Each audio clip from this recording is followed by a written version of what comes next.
Pues hoy, como saben, vamos a hablar de la normativa en México. Quiero mostrarles algo que antes de que estuviera la contingencia nos llegó a Geodrones para, para reparación. Entonces, para que no nos pasen cosas como esta, es muy triste, hasta me da un poco de tristeza enseñárselos, pero para que no les lleguen a suceder, vamos a ver qué podemos hacer para prevenirlo y seguir la norma, ¿ok? ¿Están listos? ¿Pueden verlo?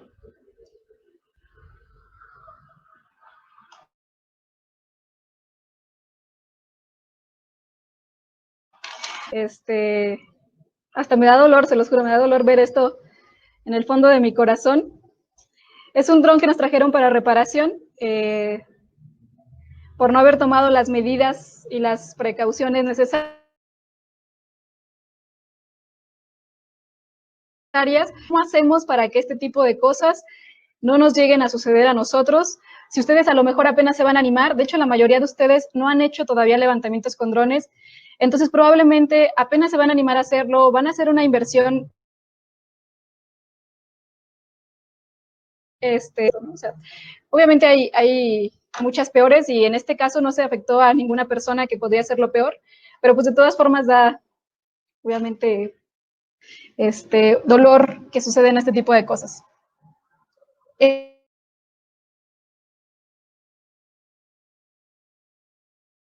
Entonces, es importante que sepamos cuál es la normativa y que, como ya les decía, nos capacitemos.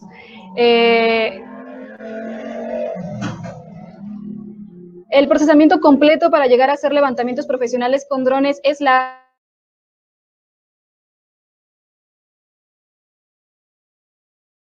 es pruebas, entonces yo sí les recomiendo que se capaciten, que revisen bien qué tipo de curso requieren ustedes. Probablemente ustedes ya manejan los GPS o ya pueden hacer levantamientos con estación total para los puntos de apoyo terrestre y solamente requieren volar el dron o tal vez solamente requieren aprender a manejar el software. Entonces revisen bien si ustedes necesitan un curso completo o solamente de una parte y qué es lo que les ofrece cada empresa en este caso, ¿no? También nosotros ofrecemos la capacitación, pero ustedes pueden escoger cualquiera, solamente tengan cuidado con elegir bien qué es lo que ustedes necesitan y qué es lo que les están ofreciendo para la capacitación.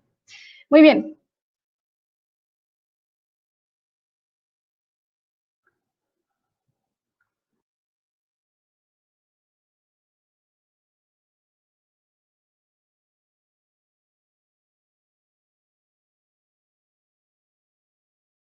Ok, rápidamente, ya muchos de ustedes han contestado, pero también me gustaría preguntarles si ustedes ya han volado un dron. Vamos a ver aquí que aparece en nuestro chat una encuesta. ¿Ya han volado alguna vez un dron? Sí o no, apenas vamos a iniciar, ya son expertos pilotos o apenas van a comenzar a realizar vuelos con drones. Entonces vamos a dar ahí un tiempo para que puedan contestar la encuesta. Ok, la mayoría de ustedes ya ha volado un dron, excelente. Espero que nadie haya tenido un percance tan grande como el que les acabo de mostrar. 60% de ustedes ya ha volado un dron, 40% no, más o menos en eso ronda este porcentaje. Vamos a dar unos cuantos segundos para hacerles la siguiente pregunta. ¿Y todos ustedes que ya han volado un dron conocen la normativa respectiva de sus países? O quién sabe, pero ahí como Dios nos da a entender.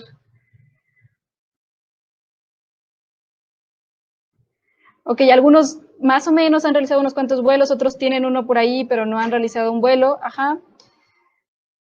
Ok, vamos a dejar esa pregunta de esta manera. Y la otra pregunta que les quiero hacer, que ya se las he venido manejando también en las otras conferencias, es ¿en qué sector se desempeñan ustedes?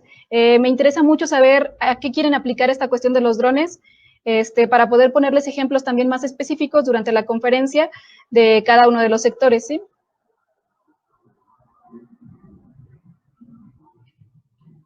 En general me parece que ha tenido mayor porcentaje siempre topografía. Entonces, cuando tienen un respaldo de conocimiento ya de topografía o de cuestiones de cartografía, de sistemas de información geográfica, la verdad es que es mucho más fácil tomar una capacitación completa porque sí es pesado. Entonces, cuando ustedes ya tienen un poco de camino andado en eso, va a ser más sencillo que puedan captar todos los conceptos rápido y poder empezar a aplicarlo. Muy bien, excelente. Topografía nuevamente son la mayoría en general. Arqueología por aquí, áreas naturales protegidas. Ok, vamos entonces ahora sí a dar inicio.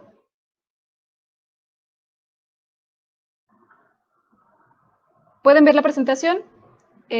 Mejoró la señal para los que nos estábamos ahí viendo medio cortados. Catastro también es un muy buen sector.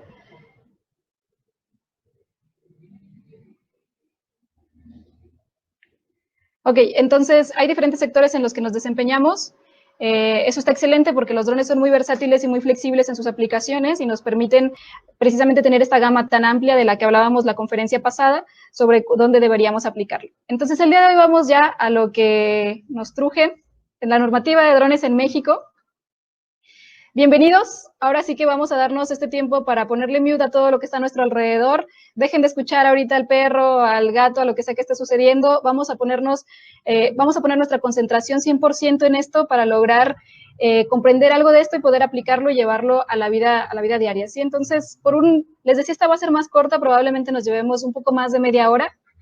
Y vamos a tratar de concentrarnos lo más que podamos en eso. Muchas felicidades por estar aquí, muchas felicidades. Si ustedes son de los que completaron las 3 conferencias, pónganos ahí, sí completamos las 3, porque pues es como muy importante, mucha constancia y haber estado aquí en todas ellas. No es fácil por cuestiones incluso de horario, hay otras actividades. Entonces, si ustedes llegaron a completar las 3 conferencias, muchas felicidades a ustedes mismos y vamos a continuar con esto. Vamos a hablar primero de cómo se le llama a los drones. Hay diferente terminología para poder referirnos a este tipo de vehículos, que en ocasiones cambia de acuerdo a las características muy específicas de ellos, pero en términos generales podríamos llegar a considerar que son términos homólogos, es decir, que se pueden utilizar de manera indistinta. Sí, en términos muy generales, ya si nos vamos a las especificaciones más claras, podríamos llegar a tener algunas pequeñas diferencias.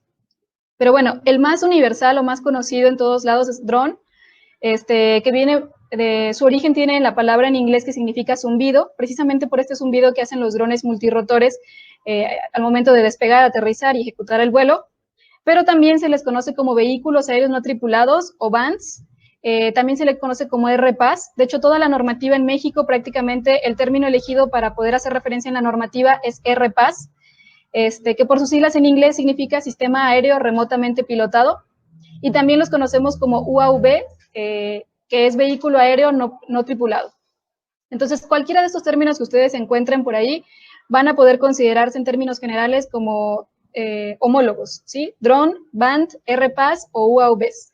En México, la normativa utiliza el término RPAS, a pesar de que es un término en inglés, pero ya vamos a ir viendo a lo largo de toda esta conferencia que casi toda la normativa en México normalmente está basada en la norteamericana o en la de otros países. Normalmente no hacemos de cero prácticamente normas, esa es la triste realidad. Entonces la normativa de drones no fue la excepción y está basada precisamente en la norteamericana.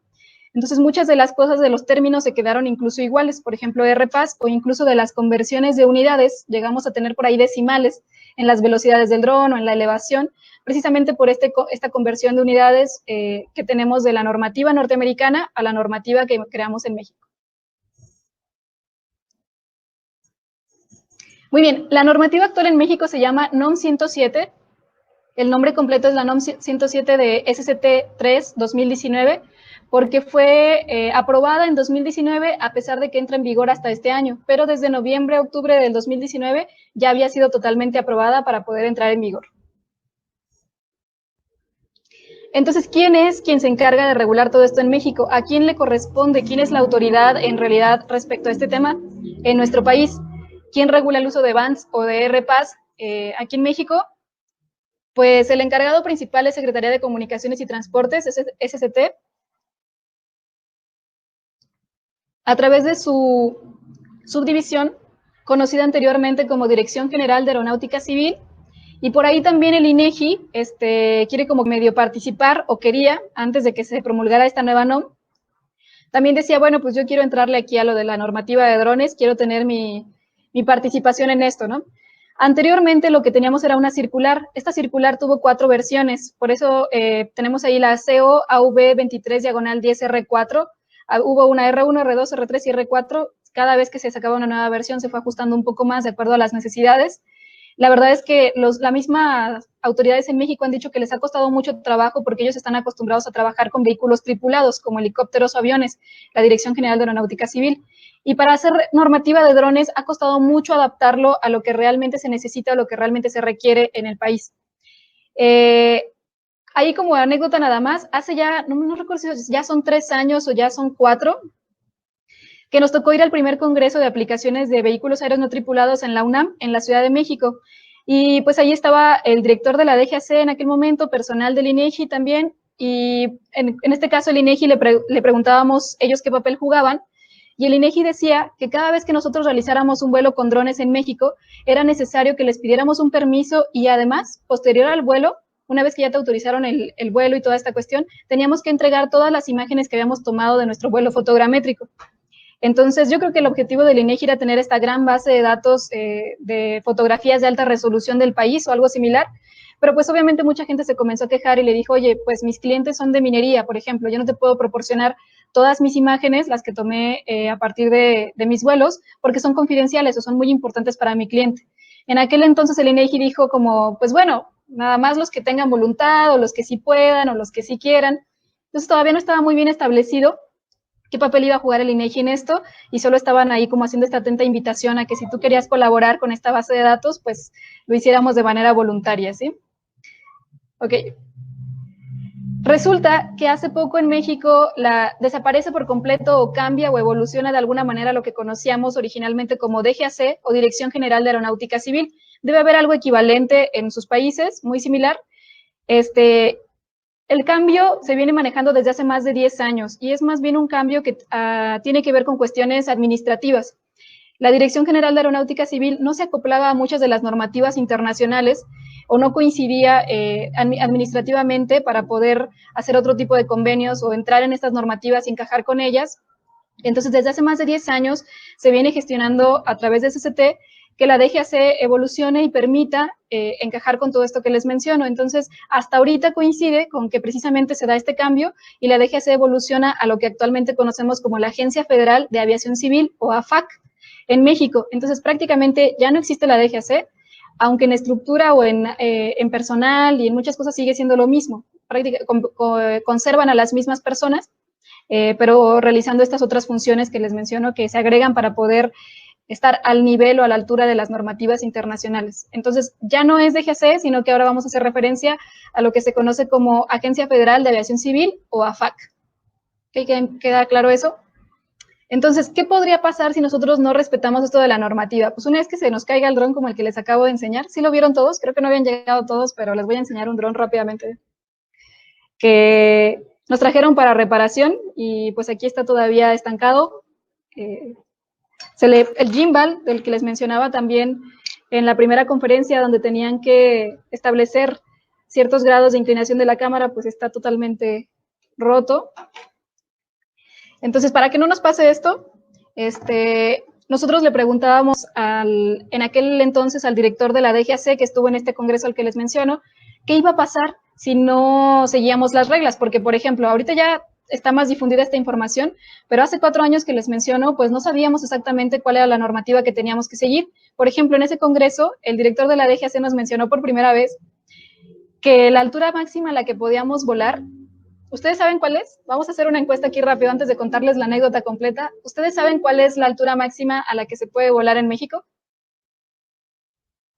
Les va a aparecer por ahí una encuesta, por favor, pónganme si sí sabemos o no. ¿Cuál es la altura máxima a la que podemos volar en México?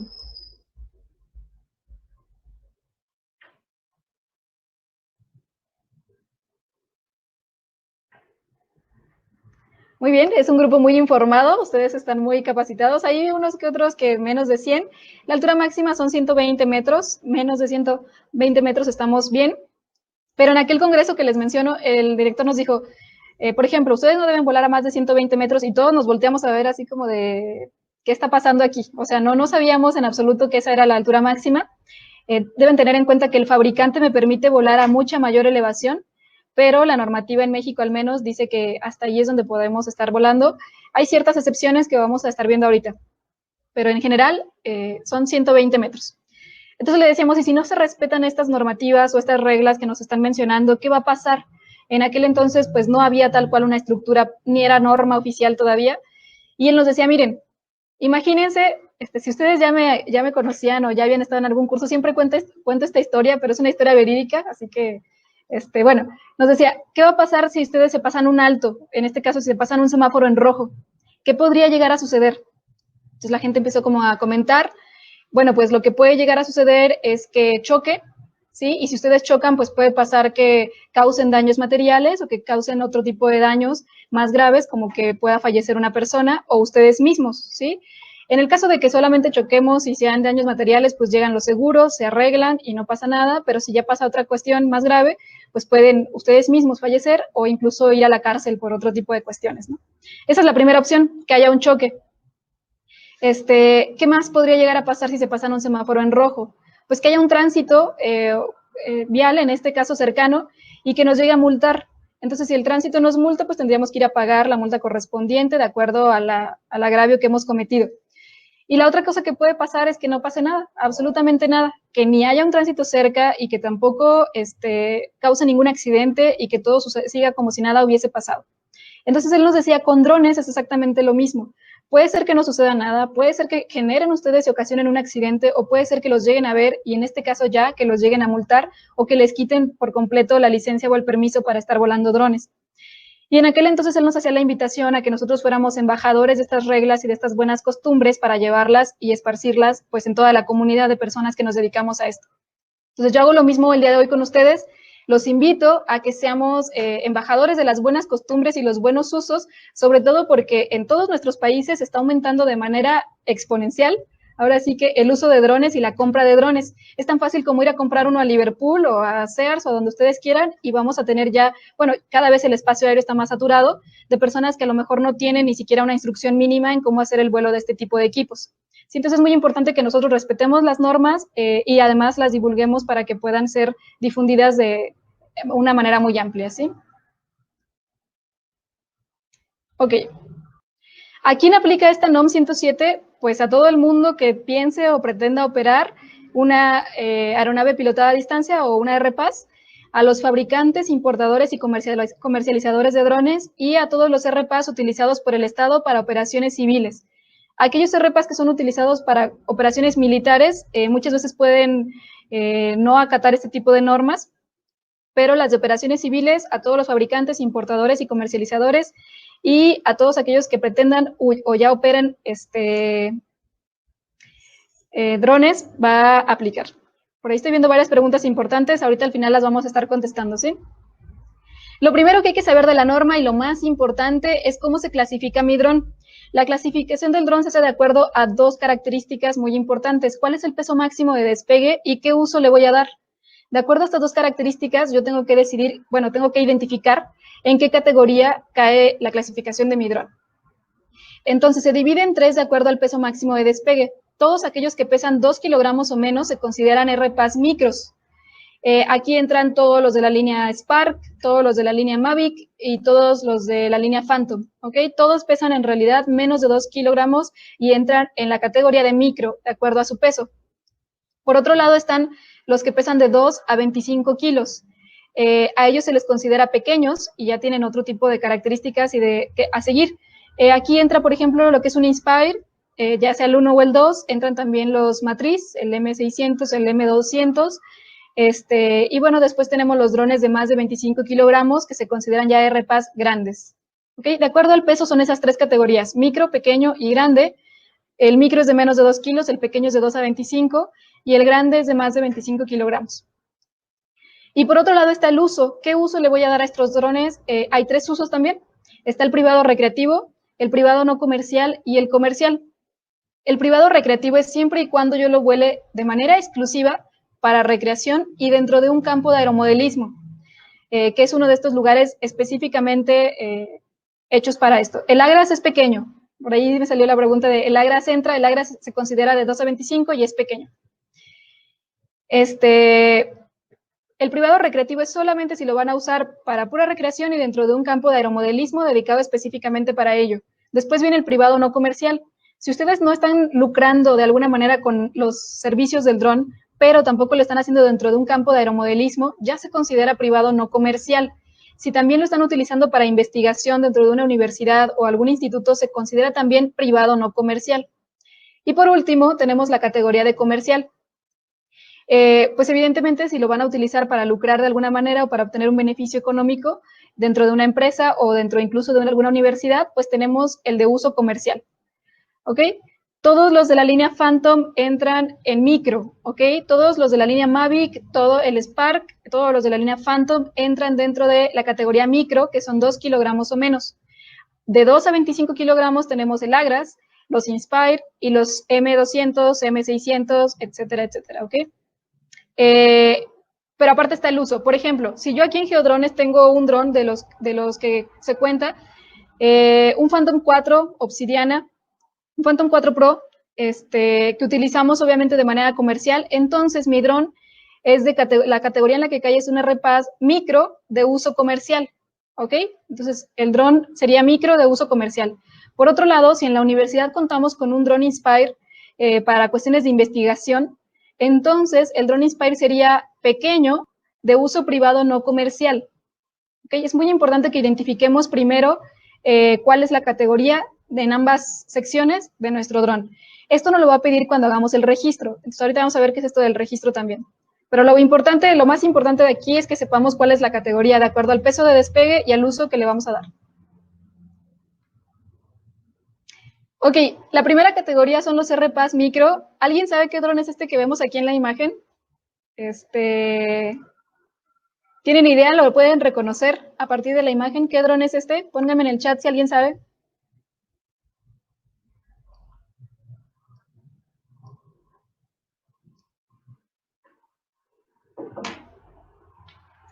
¿Nadie sabe?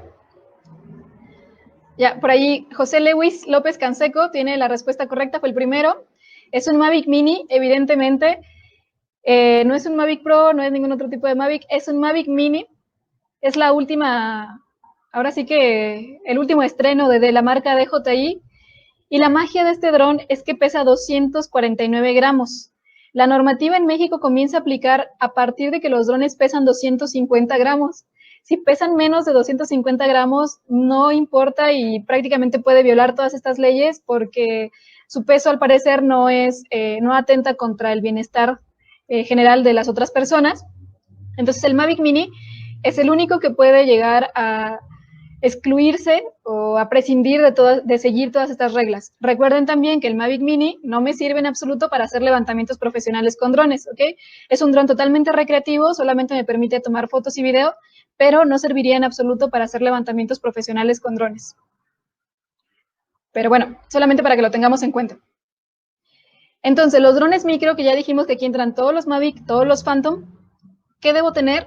Lo primero, y esto es para todas las categorías prácticamente, es tener un registro de RPAS de la Agencia Federal de Aviación Civil o la AFAC, ¿sí? De la Autoridad Aeronáutica.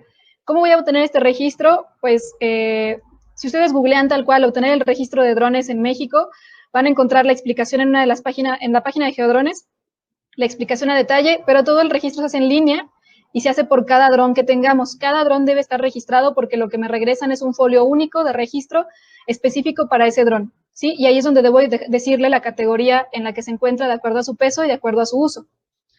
Además, debo operar mi RPAS a una altura máxima de 122 metros o lo equivalente a 400 pies. Les decía que tenemos aquí problemas en la conversión de unidades. Los 400 pies es algo entre los 120 y 122 metros. Precisamente por eso ahí la conversión está media, pues distinta, ¿no? No se debe operar la aeronave a más allá de una distancia horizontal de 457 metros o lo equivalente a 1.500 pies respecto al piloto. ¿Sí? Respecto a donde yo me coloco de manera horizontal, mi dron no debe alejarse más de 457 metros. En caso de que ustedes requieran una excepción a esta parte de la norma, deben hacer la solicitud previa al levantamiento a través de un oficio que viene en los anexos de la normativa. Ok, sí, me confundo ya después con las preguntas, me voy distrayendo, déjenme las quito nada más. Ok, 457 metros es muy poco respecto a lo que el fabricante en realidad me permite alejarme, que son varios kilómetros. Sin embargo, la normativa me dice que no puede ser más de eso. Además de que no debemos operar sobre personas a menos que estas personas se encuentren involucradas de manera directa con el levantamiento que se está realizando o el trabajo que se está llevando a cabo. y que se encuentren debajo de una estructura que les provea de una protección en caso de desplome, alguna especie de techo, alguna especie de lámina, que se encuentren resguardados en caso de que el dron llegue a fallar y llegue a caer. Si el peso máximo de despegue es igual o menor a 250 gramos, se puede operar sobre personas. O sea, el Mavic Mini es el único dron en este caso que tiene la oportunidad de volar sobre personas. Y a partir de este, que es el micro, y evidentemente para todas las otras categorías, ya se debe contar con una póliza de seguro de responsabilidad civil. Esta póliza de seguro es para daños a terceros, ¿sí? No es para resguardar tal cual mi dron, sino es una póliza de daños a terceros.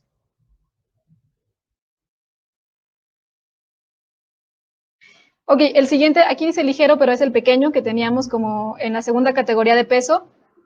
Pues lo mismo, se debe obtener el folio de registro ante la Agencia Federal de Aviación Civil. Les decía que se hace totalmente en línea y es gratuito, solo que está tomando bastante tiempo últimamente, y es por cada dron que tengamos. No se debe operar en condiciones meteorológicas adversas, debe estar libre de nubes y con visibilidad mínima de 1.5 kilómetros desde la estación de control.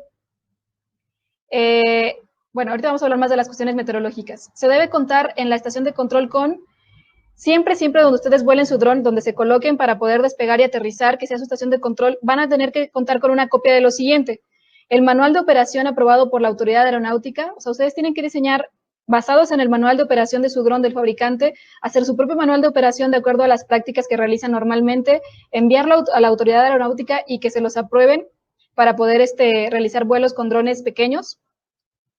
Deben tener también copia de autorización de operación vigente, es decir, necesitan una autorización de piloto vigente que también hay que tramitar ante la FAC, copia de folio de registro, el que ya habíamos mencionado anteriormente, un libro de bitácora, que es muy similar a lo que hacemos en topografía, pero en este caso en la bitácora se van a tener que llevar datos como hora de despegue, tiempo de vuelo, tipo de dron, las características que vimos en la primera conferencia, esta cuestión de velocidad de vuelo, altura de vuelo, etcétera, etcétera, ¿sí? Que a final de cuentas todo esto lo puedo revisar. Los drones traen una especie también como de caja negra de los aviones y hay ciertas características que puedo consultar en caso de algún percance, pero siempre es recomendable que tengamos este respaldo y que tengamos nuestra propia bitácora de vuelo, que deben tener siempre donde estén operando el dron. El oficio de aprobación de póliza de seguro, una copia de su aprobación de la póliza, la autorización de piloto de RPAS vigente de la FAC, en este caso. El micro no requería autorización de piloto vigente y el ligero o el pequeño ya requiere una autorización extra, no licencia, pero sí autorización de piloto, ¿ok? Y aquí dice autorización del INEGI. Esta únicamente va a ser necesaria cuando estemos realizando levantamientos con cámaras métricas especiales o cámaras multiespectrales. Si la cámara que vamos a estar utilizando es para NDVI o para inspecciones térmicas u otro tipo de regiones del espectro electromagnético, va a ser necesario que contemos con un permiso extra que hay que tramitar ante el INEGI previo al vuelo, ¿ok? Si la cámara es la cámara RGB normal que traen por default la mayoría de los drones, no es necesario sacar ningún permiso ante el INEGI. Y por último, estos drones deben tener una etiqueta que esté visible y que sea de un material resistente a la intemperie, donde se escriba el fabricante, el modelo, el número de serie y el folio de registro que obtuvimos a través de la FAC, ¿ok?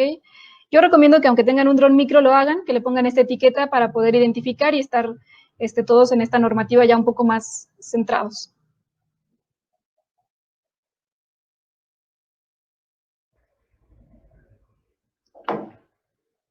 Muy bien, después de los RPAS ligeros, tenemos los pesados. Normalmente la verdad es que para levantamientos con drones nosotros no vamos a estar teniendo RPAS pesados.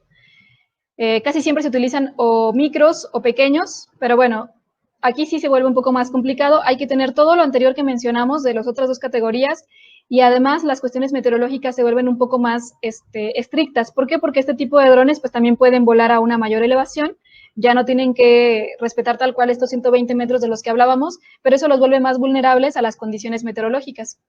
Por ejemplo, me dice que debe operar a 300 metros de distancia vertical por debajo de las nubes y a 1500 metros de distancia horizontal de las nubes. Existen cierto tipo de nubes que incluso los aviones tripulados llegan a evitar, son las nubes de desarrollo vertical, nubes cumulus nimbus, y que si los aviones identifican este tipo de nubes las rodean, prefieren darles la vuelta que pasar a través de ellas o por debajo de ellas. Este tipo de nubes generan unos vientos conocidos como vientos de cizalladura, y estos vientos de cizalladura pues tienen velocidades verticales descendentes muy elevadas y pueden llegar a tirar un avión. Entonces imagínense lo que le pueden llegar a hacer a un dron.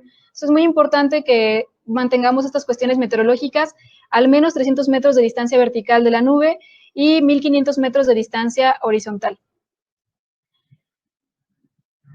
Por otro lado, la visibilidad mínima tiene que ser de 5 kilómetros de la estación de control. Y además tenemos que contar con todos los documentos que ya mencionamos antes en la estación de control y copia del manual de operación que ya habíamos mencionado, copia de autorización de operación vigente, libro de bitácora, certificado de matrícula. Este es nuevo. Los drones pesados deben tener una matrícula como tal cual la de los coches, que no se necesita si tienen un dron pequeño o ligero.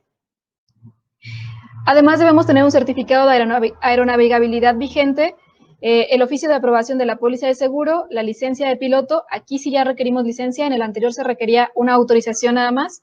Y por último, la autorización del INEGI en caso de volar con cámaras métricas especiales o cámaras multiespectrales. ¿Ok? Eso cuando hablamos de cada una de las categorías. Pero, ¿qué normas deben seguir todas, absolutamente todas las categorías, sin importar cuál dron sea? Pues las siguientes. No podemos dejar bajo ninguna circunstancia y bajo ningún motivo caer objetos desde el RPAS. Ni un anillo de compromiso, ni una rosa, absolutamente nada. Esto surgió a partir de que se utilizaban también para transportar cierto tipo de materiales ilegales entre la frontera de Estados Unidos y México, en muchos otros lugares, pero ese fue un ejemplo muy conocido.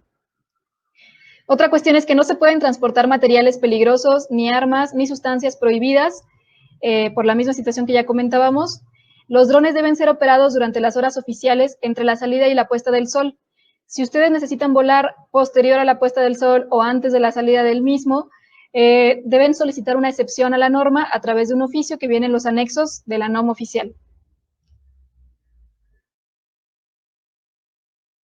Ok, además, no debemos operar a una distancia menor de 9.2 kilómetros de los aeropuertos controlados, 3.7 kilómetros de los aeródromos no controlados y 900 metros de los helipuertos. Esta cuestión de los decimales en los kilómetros hace referencia a esta conversión de unidades, donde originalmente estábamos hablando probablemente de millas o de yardas, y ahora se convierte en kilómetros y nos queda así, ¿no? Pero, por ejemplo, esto es más importante en las grandes ciudades donde se concentra poblaciones cerca de los aeropuertos, como por ejemplo la Ciudad de México. Muchas partes de la Ciudad de México están a menos de estos 9.2 kilómetros del Aeropuerto Internacional de la Ciudad de México, y ahí va a ser muy difícil llegar a realizar un vuelo porque ya se tienen ciertas restricciones ya cargadas en el software, en el mismo sistema, y ni siquiera los va a dejar despegar. Y por otro lado, estamos a 3.7 kilómetros de los aeródromos no controlados y a 900 metros de los helipuertos. Por ahí pronto, si les interesa, les podemos hacer llegar una lista de todos los lugares con sus respectivas coordenadas, donde hay helipuertos, aeródromos no controlados, etcétera, etcétera, para que ustedes chequen si alguno de ellos está cerca de las zonas donde van a volar. También hay muchas aplicaciones, a lo mejor no los tienen todos cargados, pero sí la mayoría, que puedo revisar antes de llevar a cabo mi vuelo para poder ver si no estoy cerca de ninguna de estas áreas restringidas. Ok, otra de las restricciones es que el piloto debe operar la aeronave siempre a línea de vista. Debe ser capaz de ver la aeronave durante todo el vuelo con el fin de saber su localización, altitud, dirección, existencia de otros tráficos aéreos o de otros peligros. Les decíamos que por eso es muy importante que tú elijas la zona más elevada de la zona de estudio, de toda la superficie, para poder ver tu dron en todo momento, ¿sí? Además, dice la norma que no pueden valerse de objetos externos a su propia vista, como binoculares, para poder mantenerlo a línea de vista. Entonces, tiene que ser sin ningún tipo de objeto externo, a excepción de que se utilizan lentes. En caso de que ustedes requieran una excepción y tengan que volar el dron más allá de la línea de vista, deben requerir un permiso especial previo al levantamiento. Además de esto, yo siempre les recomiendo que sean 2 personas, un piloto y un copiloto. ¿Por qué? Porque uno de ellos debe estar totalmente concentrado en ver la pantalla del dron, la pantalla de operación prácticamente para ver si hay alguna alerta, si la batería se está acabando, cualquier tipo de cuestión, y el otro debería estar totalmente concentrado en no perder el dron de vista y revisar si hay alguna antena que no hayan considerado, cables, algún edificio, alguna montaña cerca que no hayan visto o no hayan alcanzado a percibir con el detalle adecuado. Entonces siempre debe haber una persona atenta totalmente a la pantalla y otra persona atenta totalmente al dron y a no perderlo de vista, ¿sí? Para que no sucedan este tipo de percances. Muy bien. Además, para todas las categorías, no se puede operar drones desde vehículos en movimiento a menos que estemos en el agua, como en una lancha o en un barco, y sea absolutamente indispensable que lo operemos de esa manera, ¿ok? No se puede sobre coches, sobre otro tipo de vehículos, no se pueden operar drones a menos que estemos sobre el agua y sea la única manera. Y luego, el piloto es responsable de, y aquí les juro que vienen como 3 páginas seguidas de la norma o más. De todo, absolutamente de todo. Si al dron le falta mantenimiento y por la falta de mantenimiento se cayó, es culpa del piloto, no de la empresa. Si ustedes hacen un levantamiento y luego pasan las fotografías al área de procesamiento y esas personas hacen un mal uso de la información, a lo mejor por ahí alguien puso al inicio que lo usaba para espiar a su vecina, pues si los llegan a demandar, también va a ser culpa del piloto. Si llega a haber algún accidente, o sea, mal uso de la información, accidentes, mantenimiento, absolutamente todos los percances que puedan existir, va a ser culpa directa del piloto, así que ustedes como operadores de RPAS deben ser muy responsables de este tipo de situaciones y estar al pendiente de que se le haga el mantenimiento adecuado, de seguir toda la normativa y de seguir ahora sí que los procedimientos y protocolos correctos para que no nos pase nada de esto, ¿sí? No se debe operar de manera negligente o temeraria que ponga en riesgo la vida de terceros. Por ejemplo, el Phantom 4 Pro tiene una opción de modo Sport. En este modo alcanza, me parece que más de 70 kilómetros por hora, pero a la vez, cuando uno activa este modo, se desactivan todos los sensores anticolisión. Entonces me quedo yo a la buena de Dios, porque obviamente esa velocidad no va a alcanzar a detectar rápidamente para poder detenerse. Entonces, me permite hacer cierto tipo de aplicaciones, pero debo utilizarlo de manera responsable y no temeraria, como dice precisamente aquí en la norma. No podrán operar en México un dron con matrícula o registro extranjero u operados por operadores extranjeros. Los drones con matrículas extranjeras no pueden operar en México, ni los operadores con registros extranjeros pueden llegar a operar aquí. En caso de que se requieran solamente para investigación, pueden requerir o solicitar un permiso especial. Pero si no es de investigación, no pueden ser operados drones ni pilotos extranjeros en el país, al menos ya ahora que entró en vigor la norma. Sí les dije que entró en vigor en enero de este año, ¿verdad? 13 de enero del 2020 apenas entró en vigor esta normativa. Ok, otra de las limitaciones es que antes de realizar cualquier vuelo deberíamos checar lo que se conoce como las NOTAMs. Estas NOTAMs se pueden verificar en la oficina del servicio de información de cada aeropuerto, del aeropuerto más cercano. Cada aeropuerto tiene su propia oficina para poder revisar esto. También se publican de manera oficial y también tendríamos que estarlas revisando, que son algunas restricciones de acuerdo a la situación actual del tráfico aéreo o incluso climáticas para el momento de realizar el vuelo.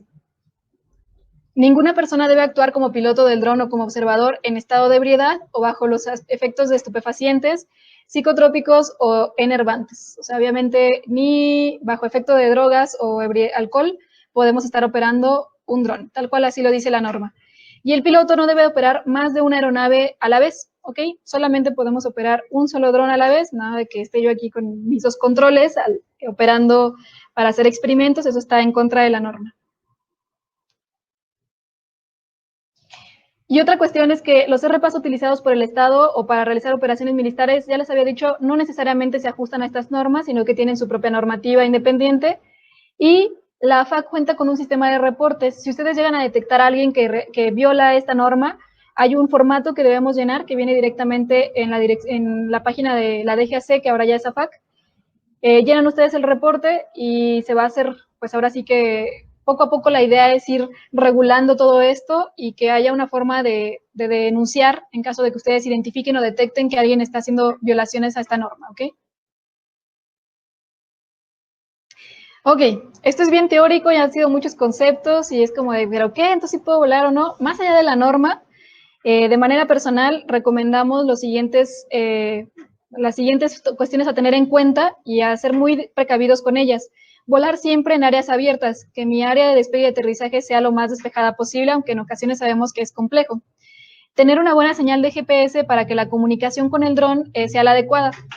Por ahí yo, cuando realizaba mi maestría, les cuento rápidamente, tenía un profesor que era un geofísico, de la primera generación de geofísicos del IPN, del Instituto Politécnico Nacional, y pues realizábamos levantamientos de magnetometría con él. Y pues si alguien de ustedes ha realizado este tipo de levantamientos sabe que son pesados en campo. Teníamos varias líneas de observación de varias decenas de kilómetros con puntos a cada 50 metros. Entonces era algo bastante pesado en campo, ¿no? Y alguien le sugirió, oiga, profesor, pero ¿no sería ideal que pudiéramos comprar un dron que tuviera un magnetómetro aéreo? Y él decía como, no, pues es que dicen que eso de los drones está bien extraño porque de pronto, como que agarran su propia voluntad, hacen su propia voluntad y se van, como que te dejan de escuchar, dejan de seguir lo que tú les dices, se independizan y agarran su propio rumbo en la vida y se van, ¿no? Pues eso evidentemente no pasa a menos que nosotros hayamos hecho algo mal. El dron va a seguir las indicaciones que nosotros le demos o las no indicaciones también. Entonces todo lo que haga el dron va a ser siempre consecuencia de algo que nosotros le indiquemos o le dejemos de indicar. ¿Okay? Los drones no se van y no se independizan por sí solos. Para esto es muy importante que siempre tengan una buena señal de GPS para que la comunicación entre ustedes y el dron sea la más óptima y la más adecuada. Es necesario e indispensable que lo mantengan a línea de visión. Por ahí les estaremos contando ya después algunas anécdotas de lo que nos ha sucedido cuando lo dejamos de visualizar. Y que volemos siempre por debajo de los 120 metros para poder estar en un lado seguro respecto a esto del vuelo de drones.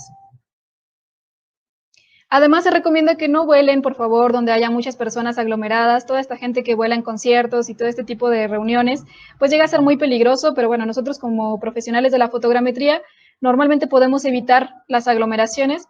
También se recomienda que no vuelen cerca de lugares de vegetación muy densa, porque precisamente esto va a llegar a afectar la señal GPS, ¿ok?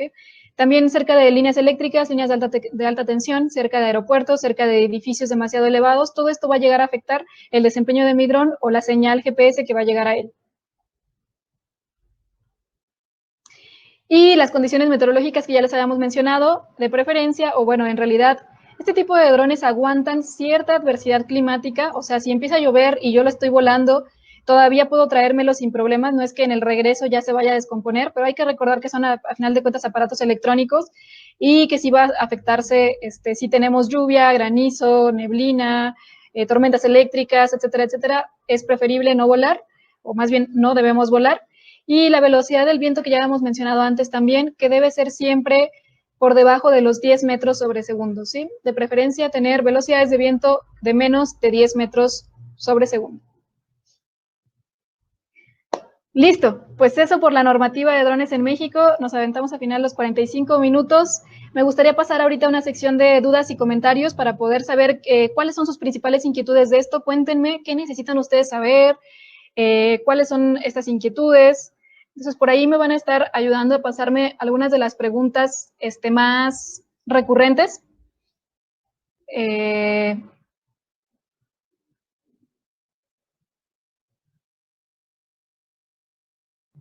Sí, aquellas personas que vuelen RPAS que sean de otros países deben contar con permisos en algunas ocasiones de la Sedena, entre otras cosas. Dice aquí, en base a tu experiencia, ¿cada cuántas horas de vuelo se requiere el mantenimiento del dron? Dependiendo del uso, es casi como un coche, va a depender del uso y también del tiempo, entonces, y de la zona en la que los vuelen, porque por ejemplo puede ser que los vuelen en una zona donde hay demasiado polvo y este polvo también va causando estragos en las aberturas que hay entre los motores. Yo recomendaría que mínimo sea cada medio año. Si ustedes lo utilizan mucho más, en cuestión de tiempo, a lo mejor cada 3 meses, sí, pero al menos 2 veces al año el mantenimiento del dron sería lo adecuado, un mantenimiento al menos general, ¿ok? ¿Hay algún registro de pilotos en México? Sí, efectivamente, la licencia de piloto la requieren solamente si tienen drones pesados. Si tienen drones pequeños, deben adquirir una autorización de piloto, no una licencia de piloto. Y si tenemos drones micros, no es necesaria ni la autorización ni la licencia. Pero sí, efectivamente, para poder obtener la licencia, lo que tienen que hacer es tomar un curso que contenga todo el contenido de lo que la FAC dice que deben llevar, que son desde cuestiones meteorológicas, etcétera, etcétera. Comprobar que tienen ya cierto número de horas de vuelo, eso se verifica a través de sus propios drones. Y pues ya una vez que tengan todo esto, el curso con todo el componente teórico y el componente práctico, las horas de vuelo comprobadas, normalmente lo que se hace es traer a una persona de la DGAC, ahora FAC, que va a validar todos estos conocimientos para poder darnos, también son cierto tipo de exámenes médicos, etcétera, etcétera. Una vez que lo pasemos todo, nos darían la licencia de piloto.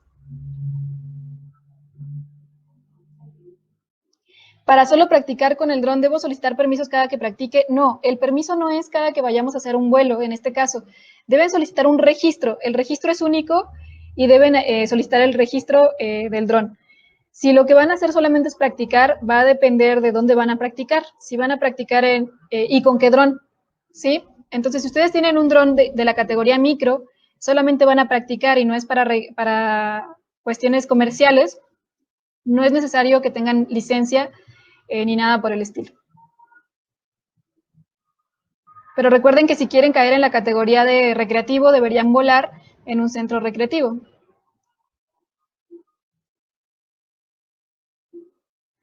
Dice por aquí, requerimientos generales de operación. Los RPAs para investigación científica deben obtener autorización de AFAC.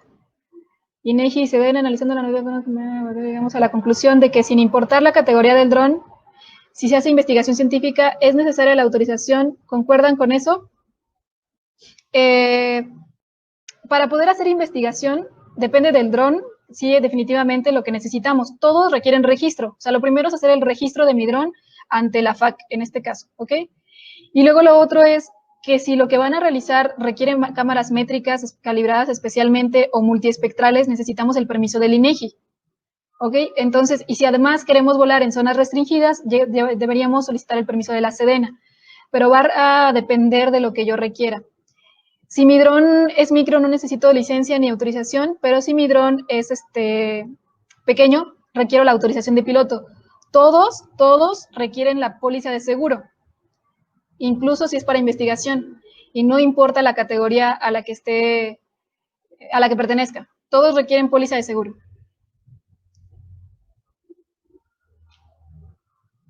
Lugares de talleres de mantenimiento, pues en la República hay muchos. Nosotros tenemos un propio taller de mantenimiento donde vamos a estar reparando este que les acabo de enseñar. No sé si todos lo vieron o alguien llegó después, pero yo se lo sigo enseñando. Este dron que lamentablemente pues sufrió una caída y un percance muy grande, nos lo acaban de traer hace unos días para reparación. Entonces, pero en general hay muchos lugares en toda la República. ¿Sí? Por ahí hay alguna otra. Sí pueden volar cerca de aeropuertos y van a hacer levantamientos. Hay una forma de pedir un permiso especial con previa anticipación y decir que requieren para cierto tipo de trabajo volar cerca del aeropuerto y esperar a que se los autoricen. Pero si no solicitan este permiso no va a haber manera. ¿El dron debe tener seguro para daños a terceros? Sí, todos los drones, no importa la categoría y no importa el uso, a menos que solo lo vuelen dentro de un campo de aeromodelismo, ¿no? Pero si van a hacer puras prácticas o lo que sea fuera de un campo de aeromodelismo, necesitamos la póliza de seguro, a menos que cuenten con un Mavic Mini. Ese no requiere póliza de seguro, pero recuerden que no nos sirve para hacer levantamientos fotogramétricos con drones.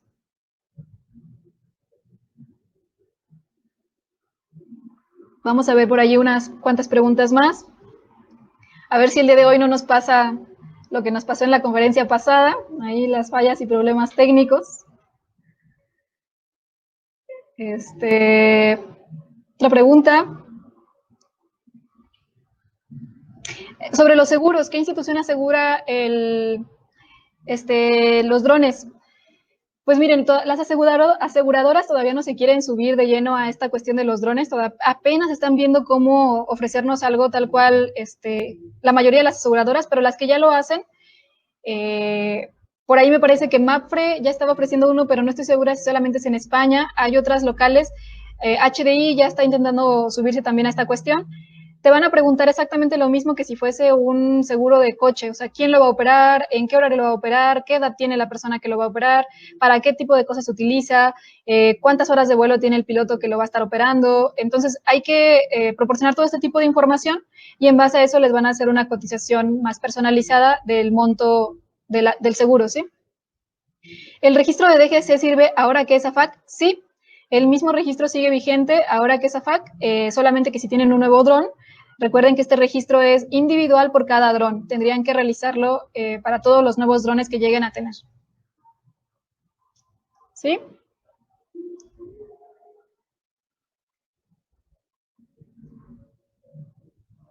Muy bien, pues por ahí les he estado diciendo a las otras conferencias que les vamos a hacer una llamada especial. En esta llamada nos gustaría que si ustedes tienen ya dudas muy específicas o comentarios muy específicos de un proyecto, o dicen, mira, yo quiero hacer esto de manera muy específica que no sé cómo hacer, o quiero que me ayudes en esto, algo en lo que yo les podría ayudar, o nosotros, el equipo de Geodrones, les podríamos ayudar de alguna manera, Y me han dejado su número, o les he pedido que por favor nos hagan llegar su número a través de cualquier medio, puede ser Facebook, puede ser WhatsApp o puede ser directamente aquí.